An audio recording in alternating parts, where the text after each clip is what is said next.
Legally, manufacturers don't need to list all gluten-containing ingredients, and there is a cross-communication of gluten with others like oat. So, the best way you should know to be stick with only products that are labeled as gluten-free. Scan your product. If it is gluten-free, you can use it. Okay? The third one, loading up on gluten-free junk food. Nowadays, it is simple to replace all junk foods favorite with newfound ones that are gluten-free. But if you are going gluten-free diet because you have been diagnosed as celiac disease, your health should be a focus. So, if you stick to gluten-free diet, you can enjoy some gluten snacks food on occasions. But if you work on staying gluten-free and on eating healthy, your body will thank you. Not being assertive enough in restaurant.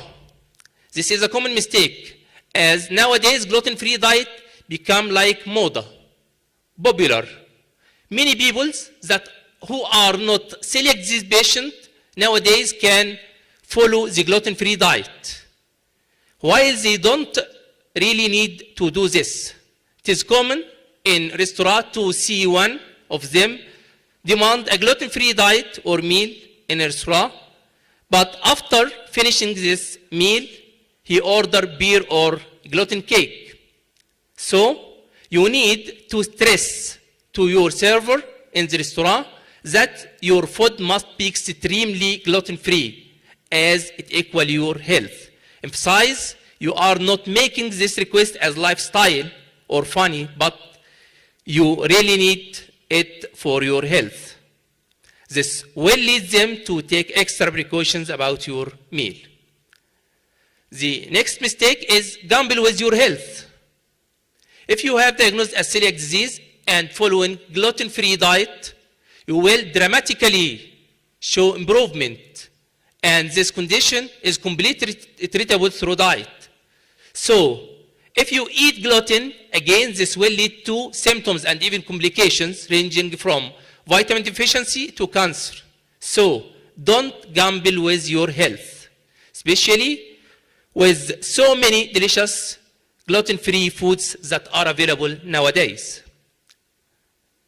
The other mistake is believing that gluten-free diet is the magic stick. Patient with celiac disease, when following gluten-free diet, he will improve completely. But don't expect that gluten-free diet will solve all your existing health problems. Don't assume any new health problem as it is complication or associated with celiac disease. So, be sure that celiac disease patient who is following gluten-free diet is not immune against other health problems. Believing that gluten-free diet is always healthy. For patients with celiac disease, following gluten-free diet is completely healthy. But for others that use gluten-free diet as a mode, as we say previously, someone who tolerates gluten and use gluten-free diet is susceptible to complications like vitamin and mineral deficiency. So, gluten-free does not automatically mean health. Another mistake is gluten-free equal grain-free. Thinking that gluten-free means grain-free is a common mistake. Many gluten-free grains can be enjoyed on a gluten-free diet, as not all grains containing gluten. The grains are important source of soluble fibers which help to support the heart health, gut health, and blood pressure. Also, it can improve the micronutrients that we need in balanced gluten-free diet. So, a gluten-free diet does not mean a grain-free diet. It just means a diet free from gluten-containing grains, which are limited. The next mistake is to believe that gluten-free diet equal low-carb diet. Gluten-free diet and low-carb diet are completely different ways. If you try to lose weight, you can use the low-carb diet, even if healthy, but going gluten-free diet is not necessary. But if you have celiac disease, you should go gluten-free diet. It is mandatory. So ask yourself, why are you doing what you are doing? You will follow low-carb diet for what? And gluten-free diet for what? The next mistake is asking Dr. Google. Internet now in our hands. So making Google as the only resource for your health is a big problem and mistake. Great range of resources online can help us to navigate a gluten-free diet, restaurant recommendations, and traveling trips, but when it comes to specific medical advice or to your health practitioner is the best resource for consultation. Cross-contamination. Cross-contamination occurs when gluten-free food come into contact with gluten-containing products. This can happen during food preparation or cooking. To minimize this risk of cross-contamination, establish a gluten-free zone in your kitchen, and when eating out, be assertive enough to communicate with dietary needs to the restaurant staff and inquire about the cross-contamination preventing practice.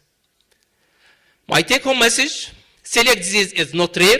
Its global prevalence is about 1.4%. You see what you know, so suspect celiac to diagnose it. Once you suspect celiac, confirm the diagnosis to start treatment. The only effective treatment available till now is gluten-free diet. Following gluten-free diet is learning process, so mistakes can happen, especially at early after diagnosis. Last, let food be your medicine. Thank you.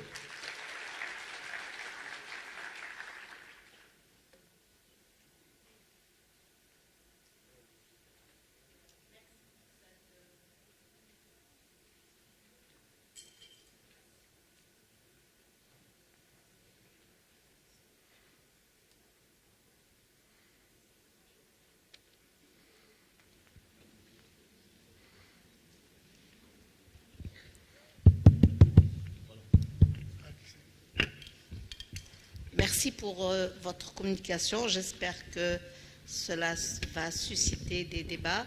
Donc, cette séance a respecté les temps nécessaires, les temps impartis. Et nous passons aux questions. Nous avons 10 minutes de débat. Donc, des questions pour Dr Boudouchas.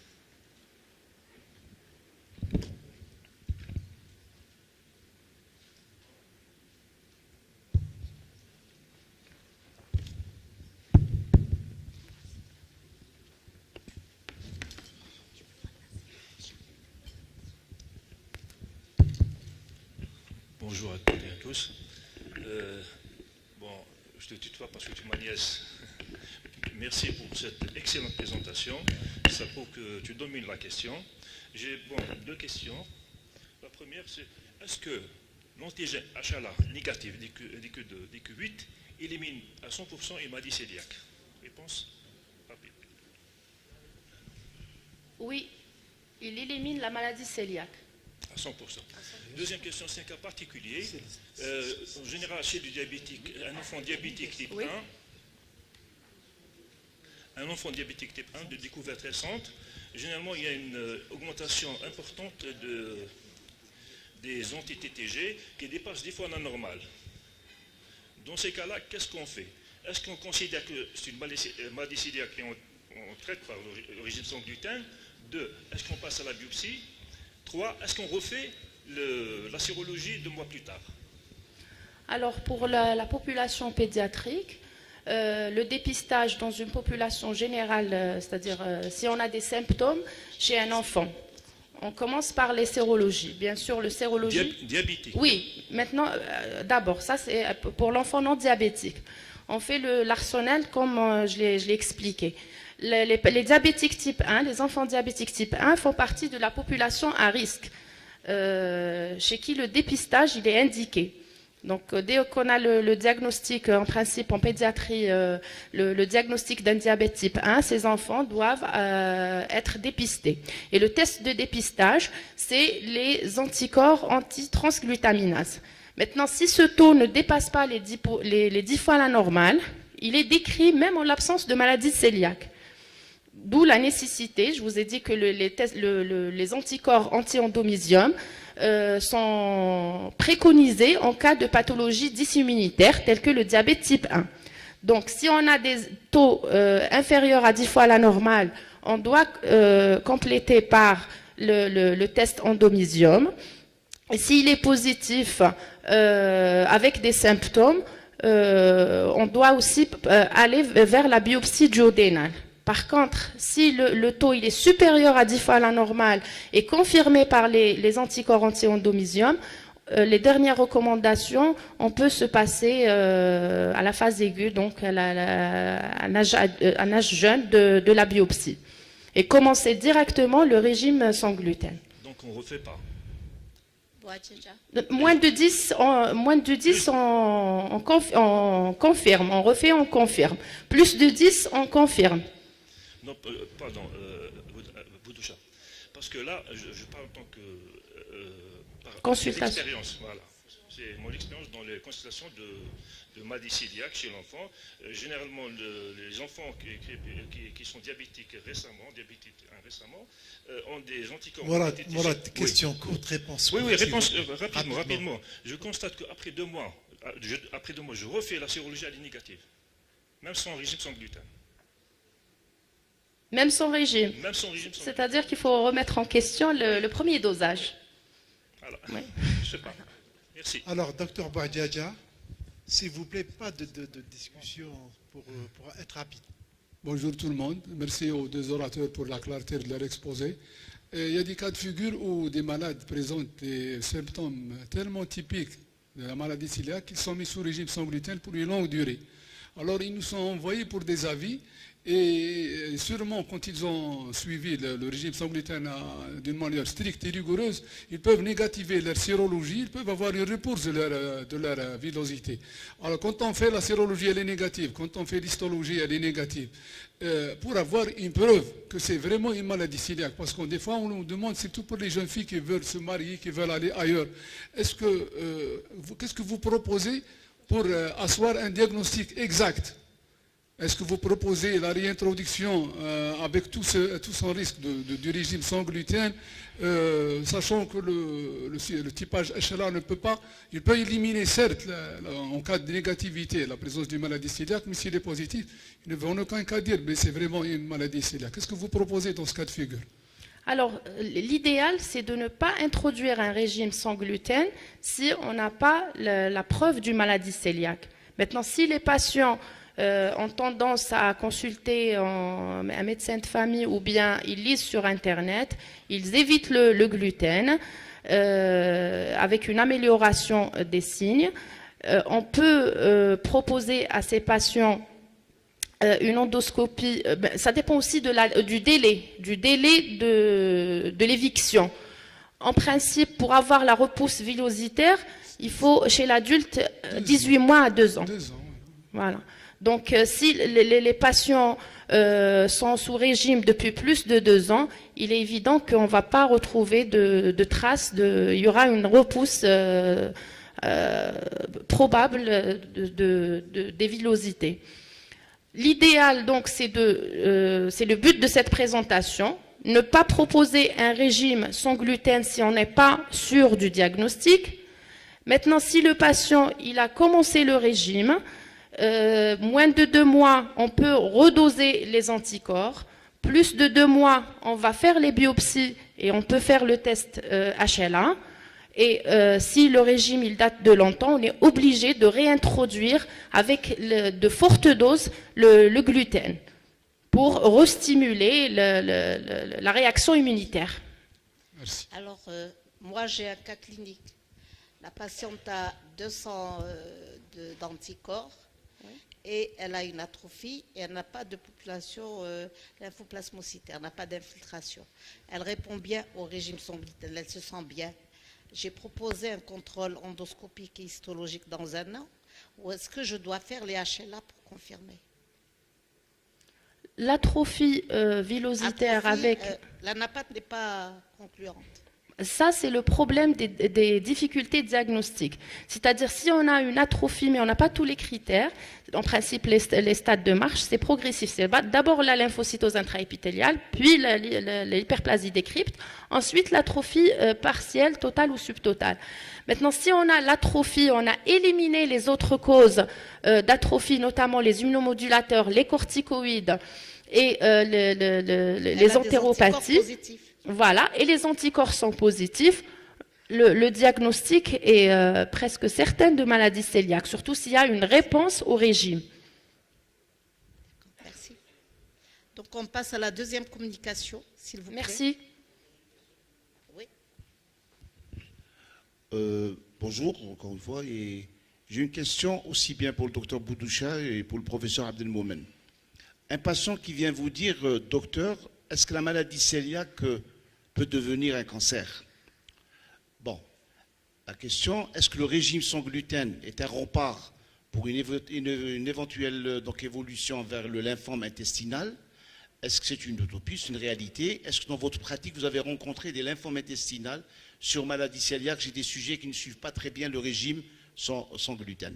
Est-ce que ce régime sans gluten, pour essayer pour qu'il y ait une bonne observance, est-ce qu'on doit dire aux patients, attention, non seulement on guérit, vous allez avoir quand même une qualité de vie meilleure avec un régime sans gluten, mais ça va dans la prévention du cancer, le lymphome intestinal. Comment on répond à ce genre de patients? Alors, pour le régime sans gluten, c'est le traitement, à l'heure actuelle, c'est le seul traitement qui a prouvé son efficacité. C'est un traitement qui doit être strict et à vie, pour éviter la stimulation de la réaction immunitaire et le développement de clones de lymphocytes T qui sont au départ des lymphocytes T normaux CD3, CD8, mais avec tout processus prolifératif, on peut avoir un clone anormal qui va perdre les CD3 et les CD8 et qui peut être le lit d'un lymphome T in situ, ensuite d'un lymphome agressif. Oui, le malade qui ne suit pas son régime correctement et s'expose à un surrisque de néoplasie lymphomateuse essentiellement, mais aussi un adénocarcinome digestif, c'est-à-dire grélique, et même il y a les cancers ORL qui sont plus fréquents, le cancer de l'œsophage dans cette population.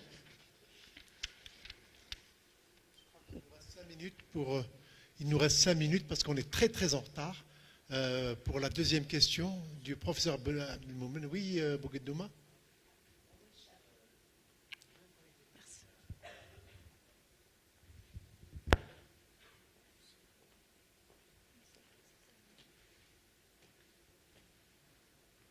Le professeur Abdelmoumen Chami, s'il vous plaît.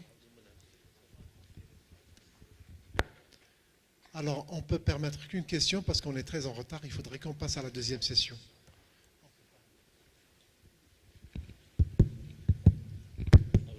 C'est bon. Donc, j'ai deux petites questions. Donc, la première, c'est pour Dr Boudoucha. Par rapport aux recommandations européennes sur la recherche de la maladie cœliaque en 2019, si on a les deux sérologies positives, c'est-à-dire antitransglutaminase, anti-endomésium positif, le diagnostic de la maladie cœliaque est posé, on n'a pas besoin de faire l'histologie, notamment que l'endoscopie avec les biopsies, ça reste un examen mini-invasif. La deuxième, the second question for you, dear Professor Abdelmoumen, when we have a resistance for the gluten-free diet, what we do? Is it a complication as enteropathy, exudative enteropathy, or a lymphoma? What to do? When we start to investigate, you said in your presentation that the response could be after 5 years of free gluten-free diet because of delayed response for certain patients. What is your commentary for this? Yeah. Thank you. For resistant cases, first, it may be a delayed response, not resistant. Once no response, you should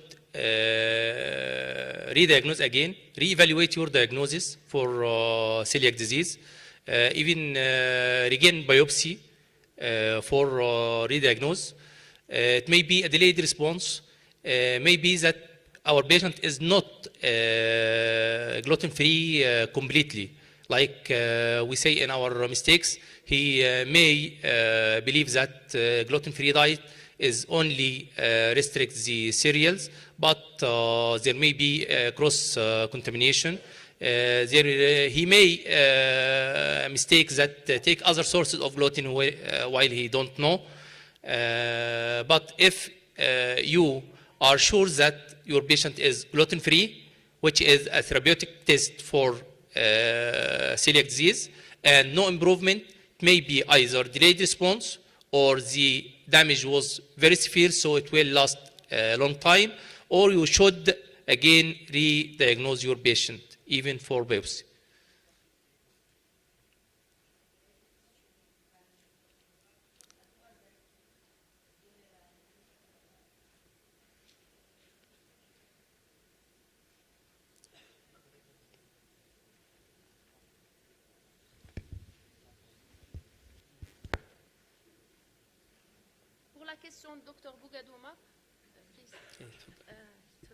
Pour la question de Dr Bougadouma, les recommandations concernant le dosage des anticorps antitransglutaminase supérieur à 10 fois la normale et le test de confirmation par les anti-endomysium, actuellement, c'est validé pour la population pédiatrique, pas pour la population adulte.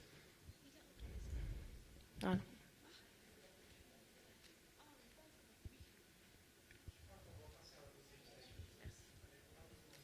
Bonjour, j'adresse ma question à Dr Boudoucha concernant les médicaments qui contiennent du gluten. Parfois, on se met dans une situation où on doit mettre le patient, par exemple, sous antibiotiques ou sous des médicaments qui contiennent des fractions de gluten. Dans ces situations, est-ce qu'il y a des mesures associées et quels sont les taux qui sont bons?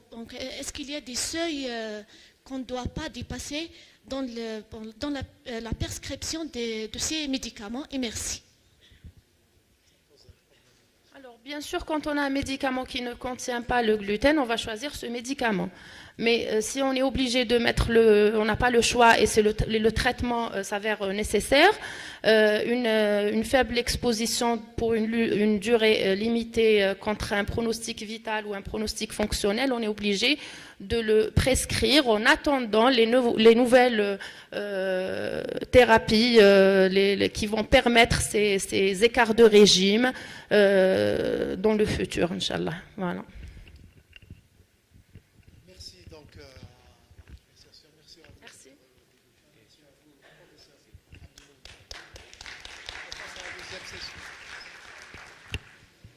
Alors, on entame la deuxième session. On appelle les modérateurs professeur Siddiq, professeur Bendib, docteur Mahboub et docteur Layada pour assurer le déroulement de la deuxième session des Miki.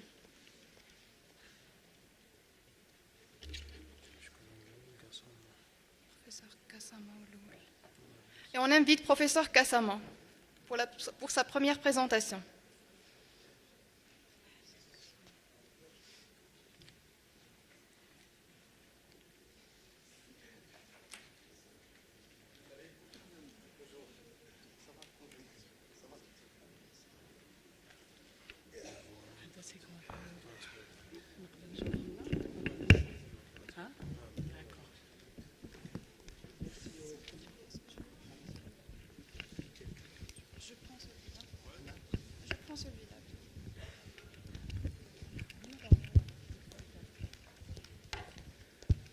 Merci au comité d'organisation de nous avoir conviés à ce deuxième congrès national de gastro-entérologie pour lequel je souhaite le plein succès. Bon, cette deuxième séance est consacré à la maladie inflammatoire chronique intestinale, MICI, avec des thèmes très variés. Donc, j'invite sans tarder le professeur Kassama pour nous présenter MICI et grossesse.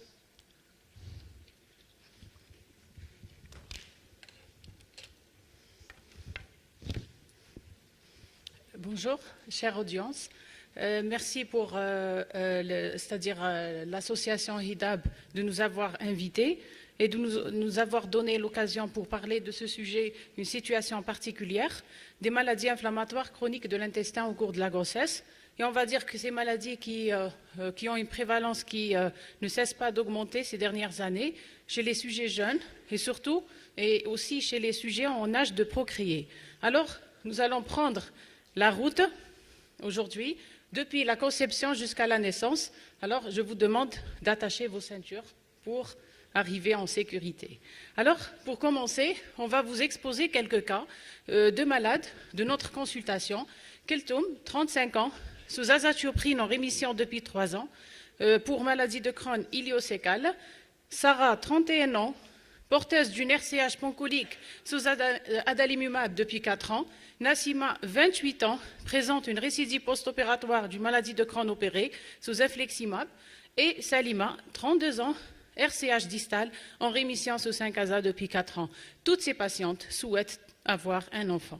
Alors, être atteinte d'une MICI donc, soulève de nombreuses questions qui constituent une préoccupation pour toutes ces femmes sur l'influence de la grossesse sur la fertilité, sur le cours, c'est-à-dire sur le cours de la grossesse, le devenir de l'enfant après l'accouchement, et aussi sur le développement du fœtus, et aussi bien sur l'emploi des médicaments au cours de la grossesse et en postpartum. Alors, nous allons dire que toutes ces inquiétudes vont influer négativement sur le choix et le désir des femmes d'avoir un enfant. Alors, voyons sur cette étude qui a été menée dans le centre IBD-MOM, qui a démontré une prévalence de 17-38% de femmes non désireuses de grossesse par rapport aux témoins. Alors, évoquer une grossesse ou bien prendre une décision d'avoir un enfant est une préoccupation pour les mamans et aussi pour le médecin. Donc, quelle voie emprunter? Et donc, la question va dépendre sur l'importance d'obtenir une rémission et aussi, c'est-à-dire maintenir cette rémission tout au long de la grossesse.